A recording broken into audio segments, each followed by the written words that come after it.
Ravi railway స్టేషన్లో night షిఫ్ట్లో పనిచేసే టికెట్ కలెక్టర్. అది అమావాస్య రాత్రి. చుట్టూ నిశ్శబ్దం. అర్ధరాత్రి 1:10కి ఎక్కడి నుంచో ఒక్క యువతి తెల్ల చీరలో నడుచుకుంటూ వచ్చింది. ముఖం స్పష్టంగా కనిపించని లేదు. రవి అడిగాడు, ఏ ట్రైన్ కావాలి మేడం? చాలా మెల్లగా చెప్పింది, చివరి ట్రైన్. ఆ మాటలు వినగానే రవికి ఏదో వింతగా అనిపించింది. టికెట్ ఇవ్వబోతుండగా ఆమె చేతివేళ్లు మంచులా చల్లగా అనిపించాయి. ఒక్కసారిగా స్టేషన్ లైట్ ఫ్లికర్ అయ్యింది. మళ్లీ వెలిగేసరికి ఆ యువతి అక్కడ లేదు.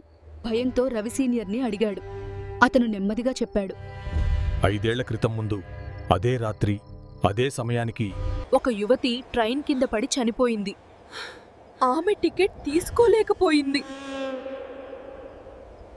ఆ మాటలు విన్న రవి వణికిపోయాడు. ఆ క్షణంలో రవి చేతిలో ఉన్న టికెట్ నేలపై పడింది. దాని మీద ఒక్క మాటే ఉంది.